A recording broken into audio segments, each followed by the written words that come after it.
welcome to another podcast of Lion Den Sports. Today I've got a very special guest. Well, I say special. I've got Dev here today. Hi mate, you okay? Dev, how you doing? Good. Thanks for coming down, man. Finally, nice to be on the podcast. Yeah, I've been following you for so long now, and yeah, great to be here. We're in Bournemouth today as well. New city for you. Have you been here before? I've been here a long time ago, but it's some old familiar sites, which is quite nice. Back in the 80s, yeah. Right?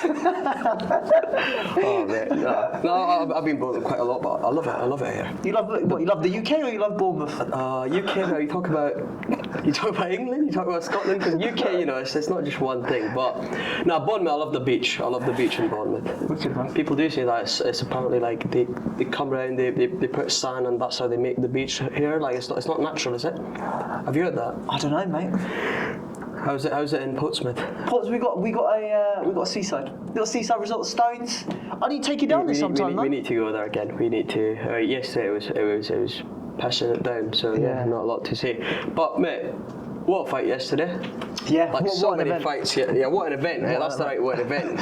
Yeah, because that was Saudi. What do you think? What do you think about Kingdom of Saudi Arabia? It's not just Saudi. What do you think about Kingdom of Saudi Arabia? Kingdom of Saudi Arabia. Do you know what? It's they're investing a lot of money in sport at the moment, right? Yeah, oh mate. A lot of money and a lot of time seems to be invested in sport, and a lot of people are against it. That comes down to like sports washing, like the way you see, like I know they're putting about. Yesterday, I think we spoke about this. I'm like, where's the culture? Like, where's the culture of sports boxing? You see English boxing fans, they're passionate. Yeah. They actually go in there to see that other guy get absolutely knocked down. But yesterday I was just watching, if you noticed, but like you had all the fans studded like front rows, just the same even watching boxing.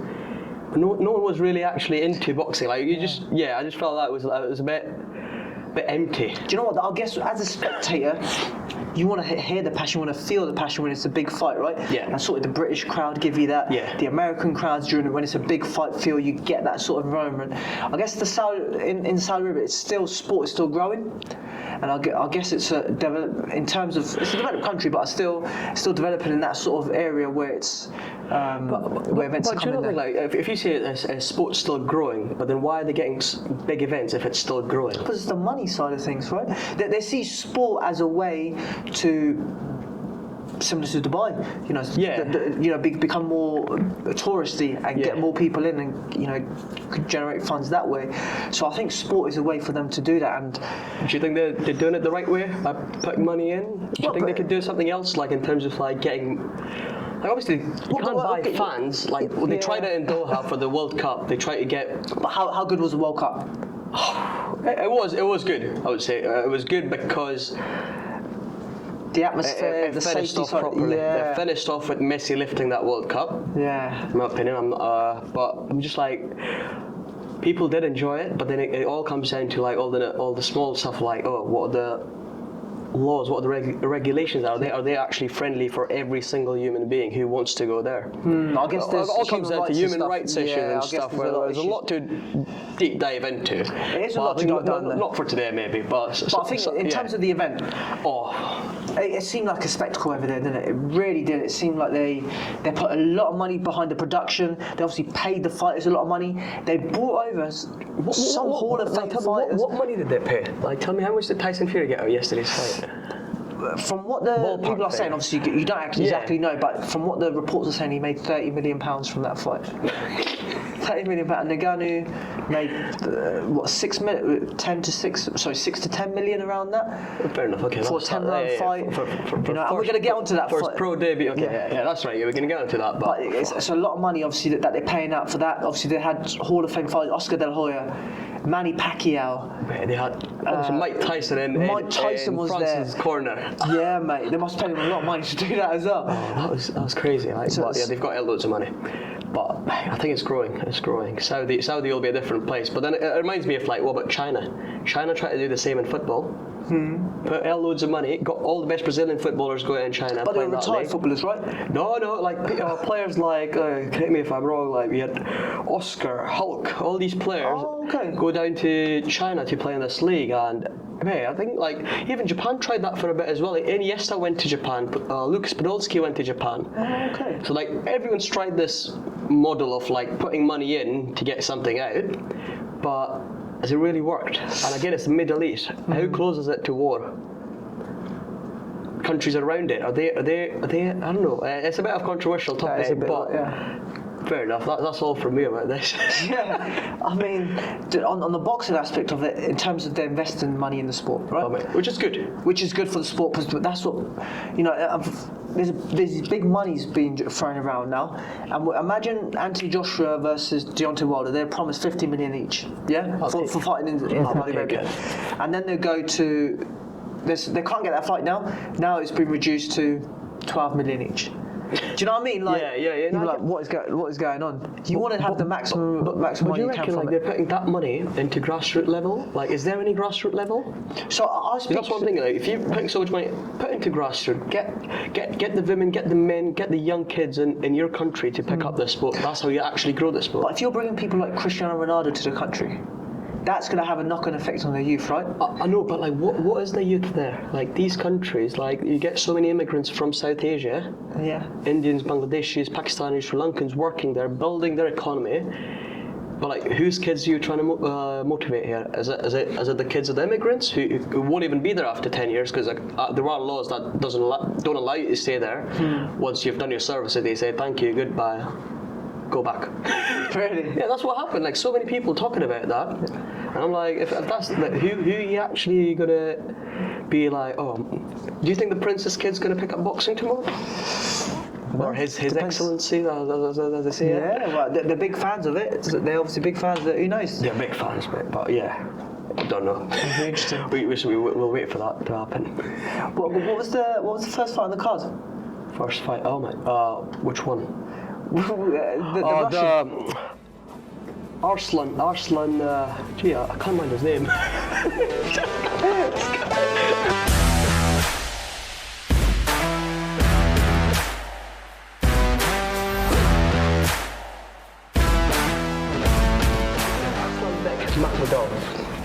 Arslan Makhmudov. What a machine! What an animal he looks like, right? Yeah, mate. His eyebrows scare me.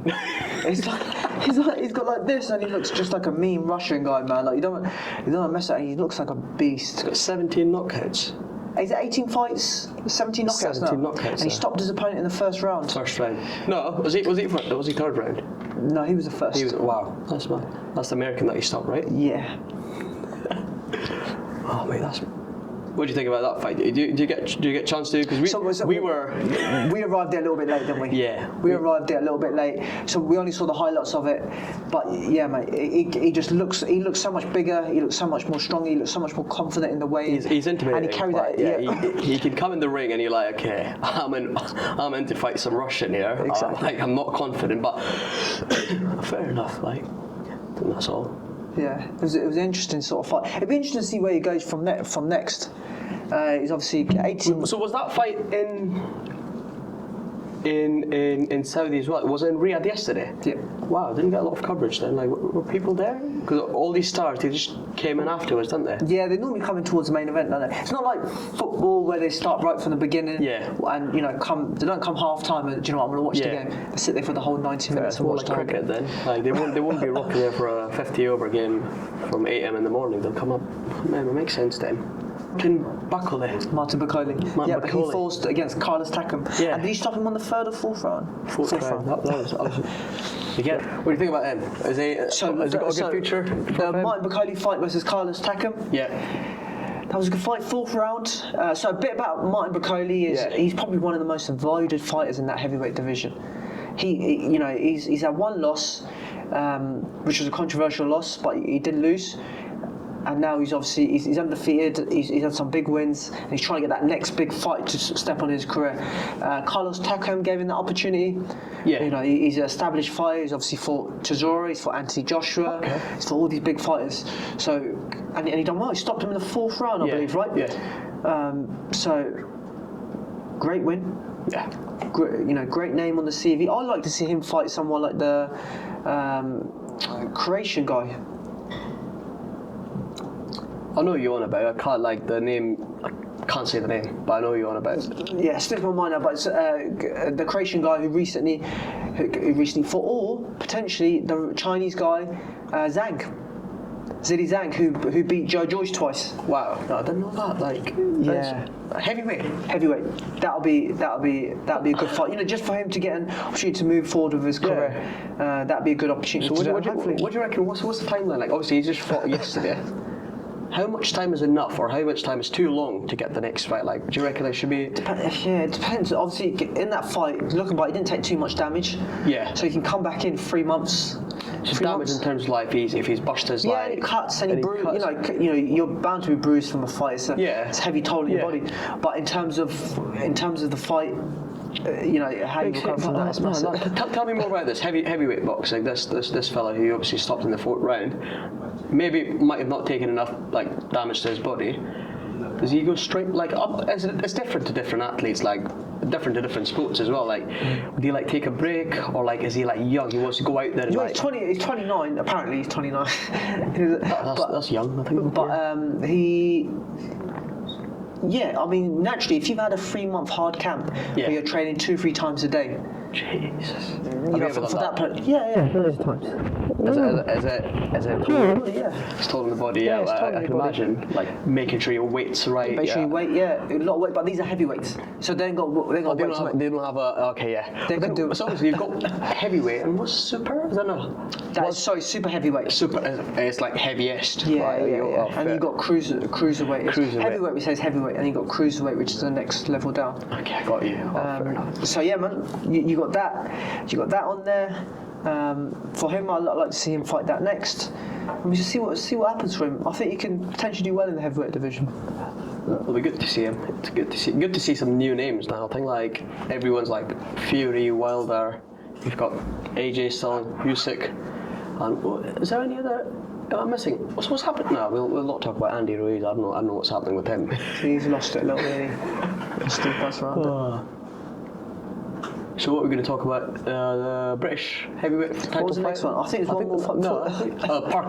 Parker versus Simon Keane. 3rd round stoppage. Yeah. Joseph Parker, Kiwi guy, obviously. As Kiwi guy, yeah. Boxing that famous, big in New Zealand. I'm not sure. I've not been to He's that got part loads of of the fight world. under his belt, like 33 fights. That's quite a lot. Like, what do you reckon? Like, where's it? He's Where does he train? He's a great fighter. Does he train in America? Where does he No, train? he was training with Tyson Fury Oh wow. over in Morecambe. So they've been training over there for his fight. They've been doing a lot of work out over there. He got into great shape. He's a great fighter. Joe. He is He's a one great of the fighter, nicest 'cause- guys in the sport as well. And obviously he achieved heavyweight title quite young at 26. Oh wow. Is that young in boxing terms? Like, Yeah. For heavyweights generally. I think. when you talk about age, like, because obviously, like yesterday, 34, 37 years old boxers in the ring, that's not old for them, is it? They can, In heavyweights, they can go on for quite longer. oh wow. Yeah, because there's a lot of slower pace to heavyweights. But I think Joseph Parker's 30, 31 now. That's Still quite young. That's quite good. You reckon it'd be he's got a interesting to see future where ahead of him? At world title level, I don't see him going. What's his height? He looks a bit short. Like 6'3". 6'3", okay, and heavyweight, that's short, right? Like, you had like. So he's quite short, 6'3", 6'4". So for a heavyweight in today's world, with Tyson's what, Fury 6'9"? 6'9", Joshua 6'6". So obviously, Deontay Wilder's the taller 6'7". you are, the more reach you've got. Like, makes sense. So you got bigger bits. You got big guys. White, is he quite a short guy as well? Dillian White's 6'4" apparently as well. Oh, okay. Yeah. 6'4". So again, like you're just talking about like reaching to 7. Was there any boxer who was 7? They had a super heavyweight, heavyweight Russian guy. Mate, I was about to say, was he Russian? Yeah, David Hay beat him. Valuev, his name was. He's 7'2", I think 7'2", 7'3". It's not been 7, he's growing, he's still 7'2", 7'3". That's insane, mate. Absolute beast. So, there's something like that. I remember Parker. I remember watching one fight. AJ fought Parker as well once, and that honestly, this guy would. Boxers, they love to have a big chat before. They love to like go into someone's face. Like obviously you've got the weigh-in and stuff. But I still remember like rough memory. But Parker never really was the guy who would like. I don't know, like build it up before the event too much. He didn't talk too much smack. Head down, Respectful guy. down, focus on the boxing, get that right. That main goal is that, and then you can do the talks after. I think he's one of that guy. Maybe he's New Zealand, maybe. Like I do watch lots of cricket, and New Zealand people, mate, like especially cricketers as well, down to earth, respectful. But yeah, Parker. Hope to see more of him. Yeah, it'd be interesting to see where he goes from now. It'd be, I think for him, I don't know. I don't see him fighting for world titles anytime soon. But I guess the money fights is very important for him now. Money fights. Yeah, I guess get earn as much money as you can, take the least damage in this sport. That's what the game's all about. Stay in Saudi, stay in Middle East. I think he's gonna if get they're more paying, fights there. if they're paying, if Tyson Fury fights and he gets him on the card, then why not? Yeah, Tyson Fury. Yeah. Oh, that'll be a good one. Has he won't fight Tyson Fury with it? Nah, they're quite close now. Yeah. They're like family now. So they usually won't fight then? Yeah, they said they won't fight each other. Oh wow, okay. Is there any other sort of friendly relationships in boxing that they like? Oh, we've been friends, but then they've gone on to there's loads. They've gone on to fight. Loads. Have they gone on to fight any of them? Quite recently, Joshua Buatsi was going to fight Dan Aziz, Okay. but that got called off with Dan Aziz got injured. They were good friends, sparring partners. They sparred hundreds of rounds together. You know, they're respectful and good. Wow. You know, they were good, Yeah, makes and they sense. were going to fight just because, you know, Have you met take the Joshua? next step. Me and Joshua, I think we fought on the same card when we did the Harrogate Cup. Oh wow. Yeah, so it's a competition in London that happens like once a year, and it's, you know, we get hundreds of boxers entering there, and I'm pretty sure, you know, he boxed in the same card. That's good, mate. So, I met him once. Have you? Big guy, ain't he? He was in Loughborough. That's when he was like, he was really like, he was a This was professional. like 2 years ago, right? Yeah, 2 years ago. He was in Loughborough training at the National Performance Centre. Yeah. Just sat in the cafe. This massive fella comes out of the lift. I haven't looked up first. I was like, there are many athletes here, right? It's like, I literally looked down at my phone. This Range Rover pulls up on the side. He sits in, and then my colleague just comes to me and like, oh, do you see AJ? I was like, what do you mean AJ? Joshua? Like, no. You just got in the car. I literally go out to see if I can still see him, and I missed him. Would you gonna go autograph with him? Yeah, obviously. Would you? Obviously. Like, I mean, I'm a fanboy when it comes to that. If I see someone, like, I love an autograph. I love a picture as well. Yeah, it's good memories, isn't it? My dad always says that as well. Have you done it? No, never. Nah. If you see Tyson Fury just walk out, come in there, would you not take a picture Alright, with him? geezer. How you doing? That's it. And he'll probably say to me, alright, geezer, and that's it. Not a picture or anything. Unless he wants my picture, I don't mind doing that way. Oh, okay, no, fair enough, no. Do you want my picture? No. Are you sure? What's a picture with you? What are you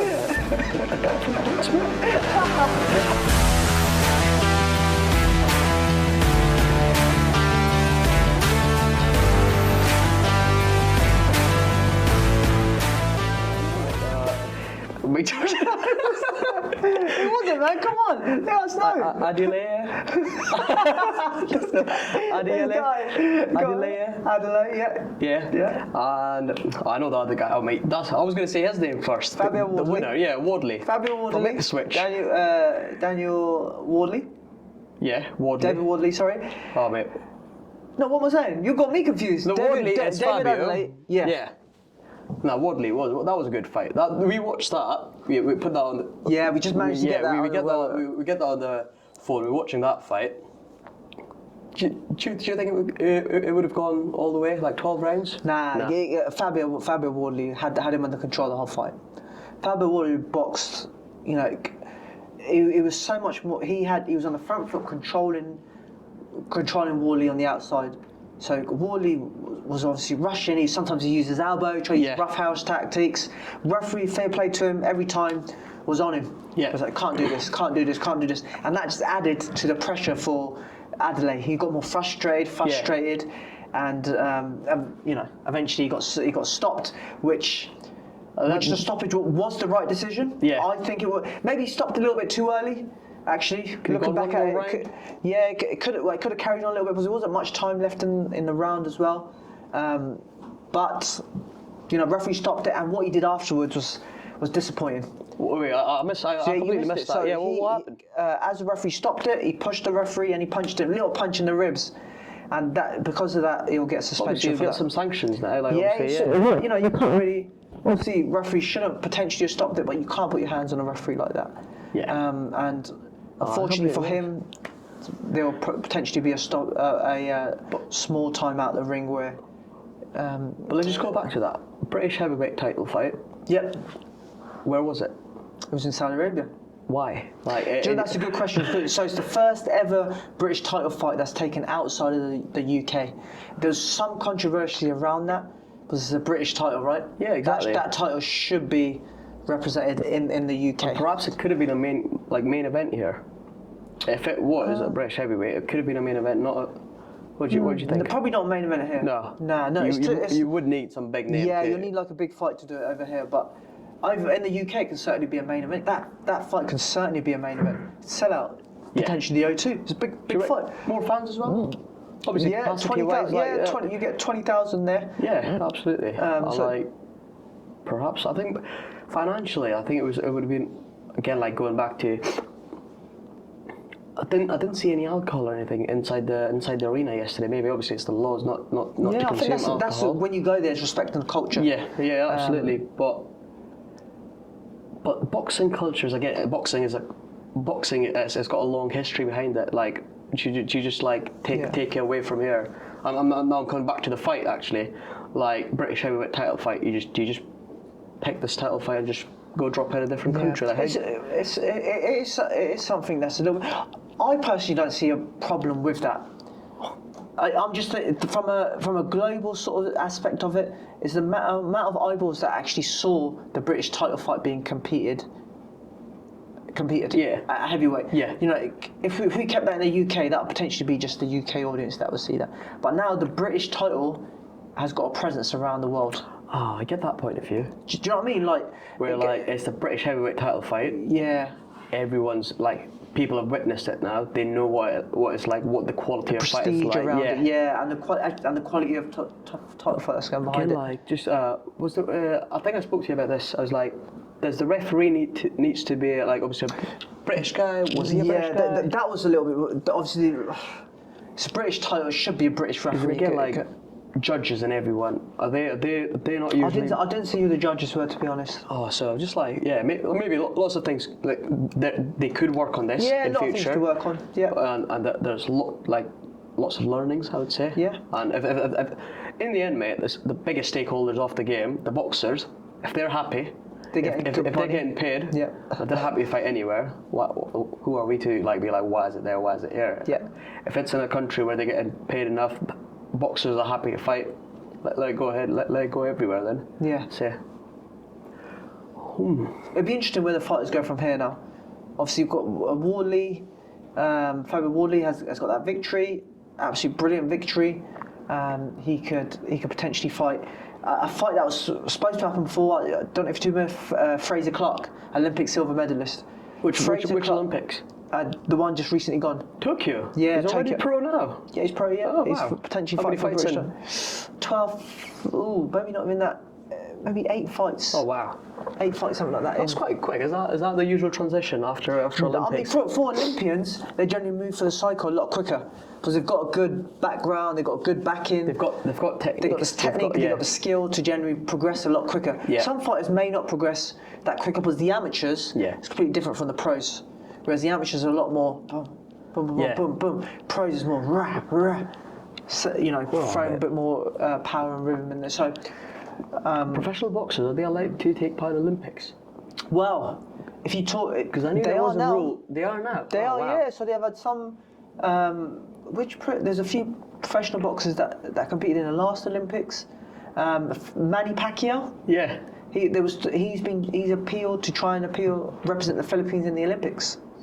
But I think the thing that's holding him back is he's 43, 44, I want to say. Yeah. The age limit is like 36. Why is there an age limit then? I don't know. 36 to 40 something. No, it's good to see because then you get some. It's good for the sport of boxing, and it's good for the Olympics there. Yeah. Because if you get professional boxers coming in, that's the rules that they changed for basketball as well, where the dream team came, they won the gold medal, that was like all the professional basketball players playing in NBA. He came down to, I think it was 1992 Barcelona. And that's when they first came. They had their team there. Oh, that was a great. I mean, there's a good documentary on that. I've not seen that. Greatest players, honestly, the greatest players playing the sport of basketball. Wow. Coming to Spain, and yeah, people absolutely love it. Really? Yeah, hopefully, like but in football again, but in football you've got an age limit, so you can only have footballers under 23 who can play in Olympics, and you can have 2 or 3 over the age. But that's because FIFA puts a limit, because they're like, if everyone starts playing the Olympics, the value of the FIFA World Cup goes down. Interesting. I was actually just studying about that recently, so that's why I can talk more about like politics of sports and like how different governing bodies want more power, whereas some governing bodies don't have any power, like skateboarding, for example. Interesting. What do you think? What are the governing bodies for boxing? So many. That's the problem with boxing. So many. You got WBC. You got IBF. You got WBA. You got WBO. You got IBO recently coming up as well. So you got potentially 5 different governing body organisations. Can we start a governing body? Potentially, if you want to start one. Yeah, we can. Yeah. Call it IBO, the Indian Boxing Organisation, something like that. No, mate, international, like Desi Boxing Organisation. There you go. DBO. There you Get go. all the South Asians fighting. Yeah. Get the name out there. DBO, mate. Oh, said it here first. Oh.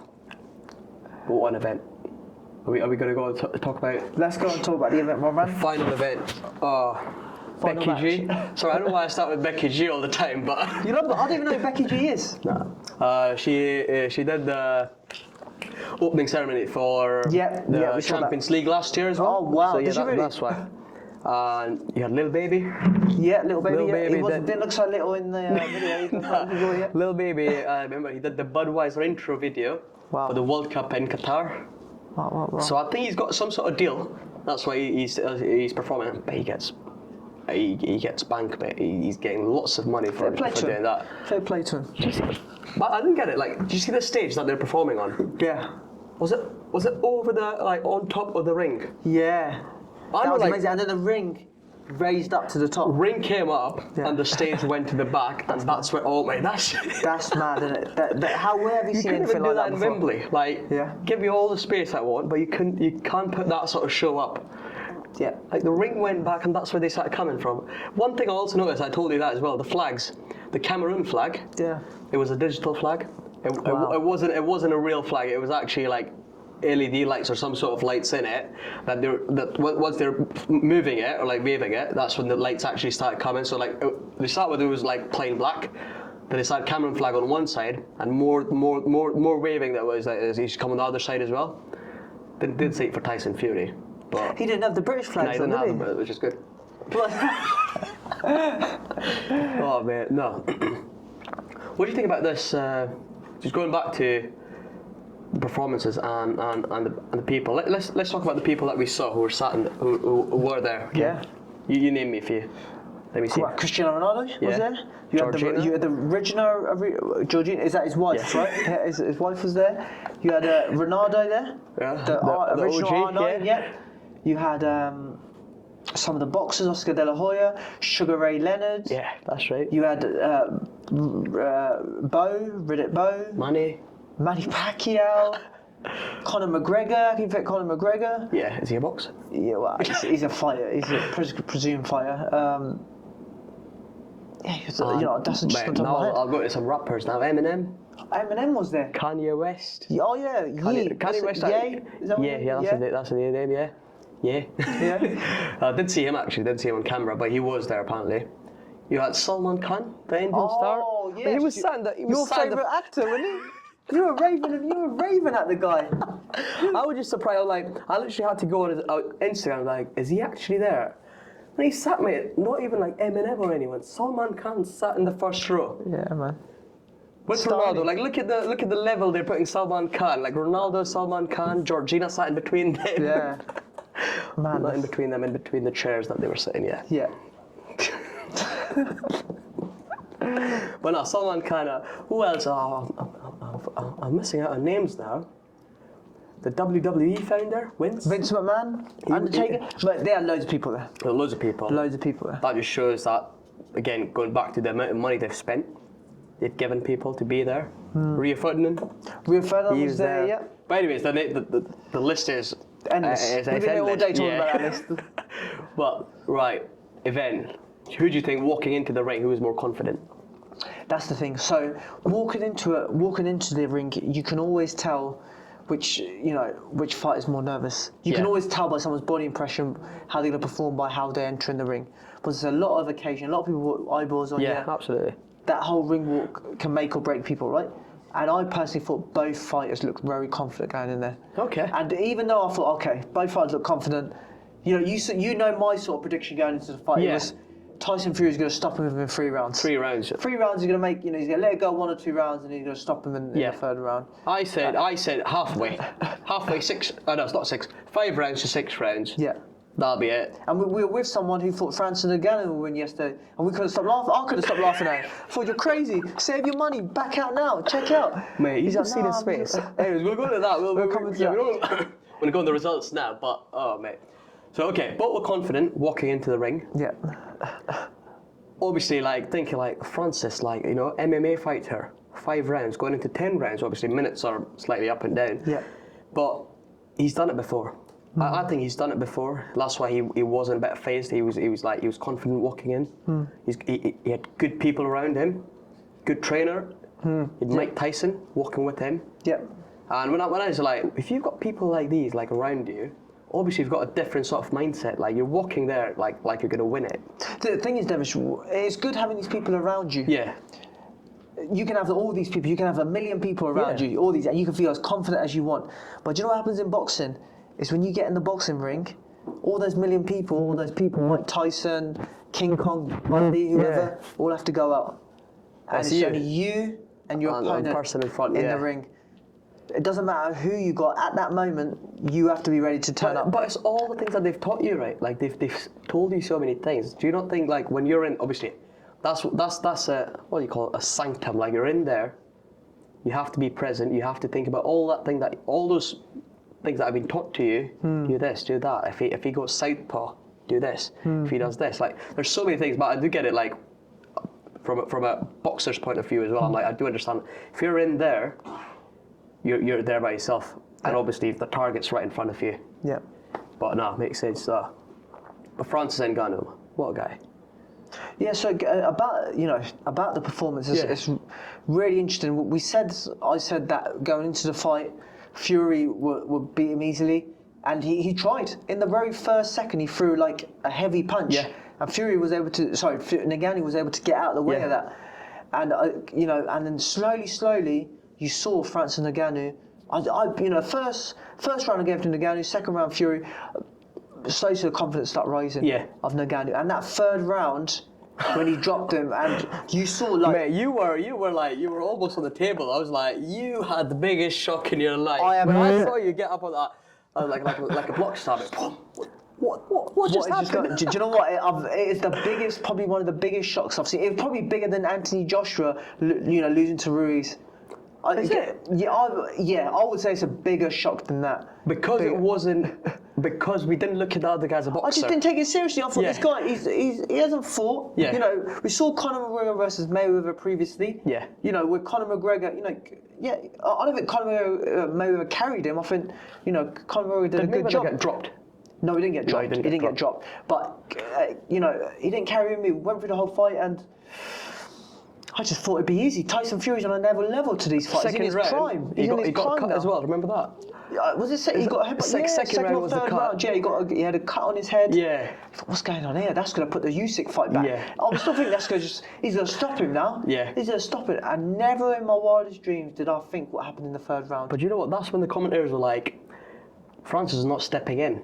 He's not stepping in. Did they mean he's not going for the attack? Because I think that's what was happening.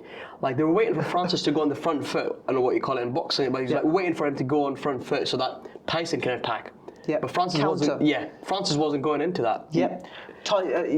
Francis was. You can tell he's done his research for this. Yeah. He said he spent his 10 years or whatever getting ready for his boxing debut or getting ready for Tyson Fury. So he's always been thinking about boxing then. He's always his first goal was to be a boxer. Oh wow.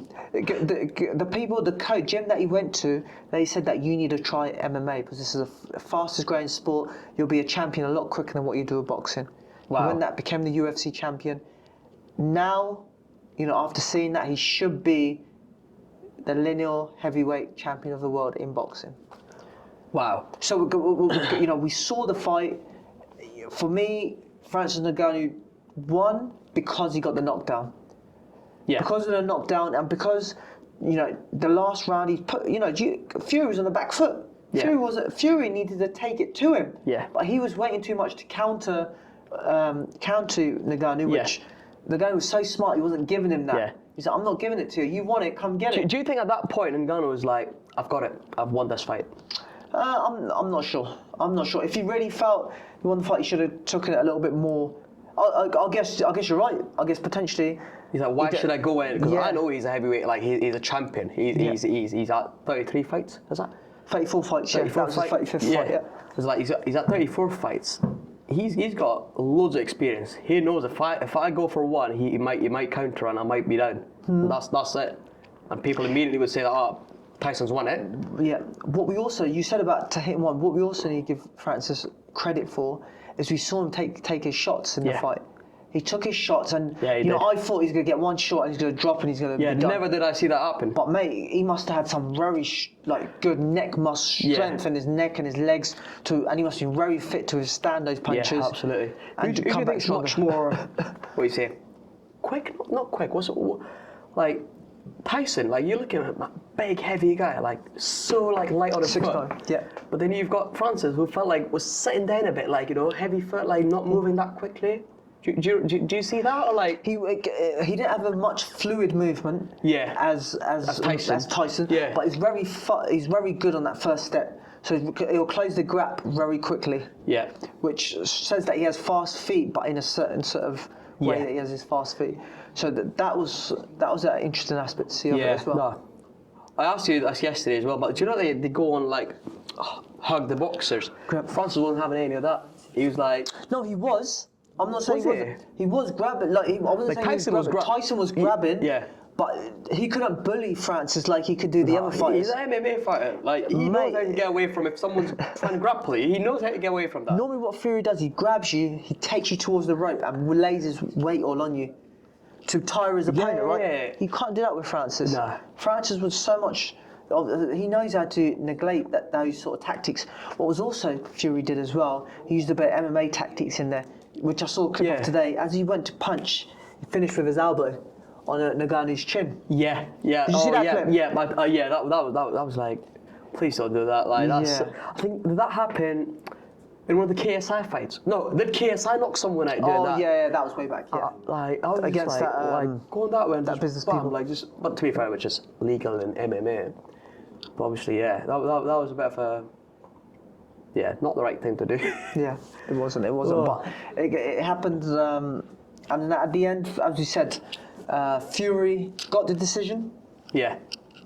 To the shock of many people. I think like the even people British who were, people who were cheering Fury in the bar where we were watching. A lot of them at the end they were like boo. They were. Yeah, we were like, what's happening? This like as a Fury's taken it all away like last 2 weeks ago. Yeah. KSI fight. Everyone was still talking about that, and just on the back of that, you get this result, and you're like, the Furies to fight the Furies and win? The Furies are good. I'll tell you what, they got some good luck, man. Mate, honestly, they've two fights. luck Tommy charm. Fury's been, he's had close decisions, and he's got. Yep, Fury's absolutely. had a few very close decisions in his previous. Otto Wallin. Yeah. Right back to the amateurs. I can't remember some of the guys that he fought, but very early on, people thought he lost the fight. He took the rematch and he won the rematch.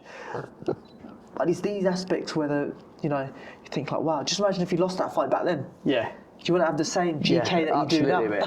Oh, like, what do you think? Like, what about the scoring? Like, yeah, I think it was. I think could it have been a draw? Like, do you think a draw was possible? A draw was likely. Yeah, I would have been happy if with it was a draw. Would you be like, okay, fair result? I would have still been disappointed, but I think Francis, and maybe this is our sort of mindset where we want the underdog. He's given so much to the fight that he should have won. you know, that that we're willing him to win, and maybe our will has gone to think he won the fight. Well, we look at the punch stats, which I said to you earlier. I think Fury landed 77 compared to 52. That's right. Yeah. Connected punches. Yeah. Even though Francis looked like he was dominant, is that our mindset telling us that we want Francis to win? Line, the underdog, we want to win. One punch he lands, we're more like, oh, he lands 5 punches. Yeah. So it could have been that sort of mindset behind it, but you know, it's interesting, man. It's interesting. The disappointed faces that we had, one of the guys sitting with us. Yeah, Oh, he wasn't happy, mate. Yeah. I still remember, like, that face stuck in my head. So we had a guy who put in a bet. Yeah. £60 bet. What were the returns? £1,640. Nah, I would have put that as well, honestly. £60, £1,600. But no, look at how many people thought someone Ngannou would do something like that? No. It's just incredible. It's just unbelievable. You don't expect boxers to do that. Yeah. Like boxers who've been boxing their whole life to put on a performance like that. We talk about, like, what would happen to boxing if they win. Like, there was a lot of chat going about, like, you get a real boxer who's come up through the ranks, and you get Francis Ngannou, who's obviously MMA fighter. Do we think we're not respecting MMA enough when we see the transition? We always he's an MMA fighter. No, I don't think. I think because Conor did that. Yeah, I mean, Conor's had a few boxing fights previously as well, but he went against obviously one of the best fighters of all time. Yeah, absolutely. Oh my God. The thing is with mixed martial arts is you're a jack of all trades. Yeah. Master of what? None. Potentially, master of none. Master of one. You'll be a master of either jiu-jitsu. Yeah. You know, kickboxing, wrestling. Muay Thai. Oh, Muay Thai. What's that? Jiu-jitsu. Yeah. So many. Brazilian jiu-jitsu. All these different variable aspects that you got to consider when doing mixed martial arts. Yeah. Boxing, where you're going to focus on one aspect, and when you face one person who's been focusing on one sport for 10, 15, 20 years, against someone who's been practicing 5, 6, 7 sports, the one sport you would think is going to win if we're practicing boxing, for example. Yeah. So that's what and especially against the lineal and WBC Heavyweight champion of the world. Undefeated. Oh, that's. You think what chance does this person have? But. A lot has to be looked into Fury for this fight. Have we bigged Fury up into something that he isn't? Yeah.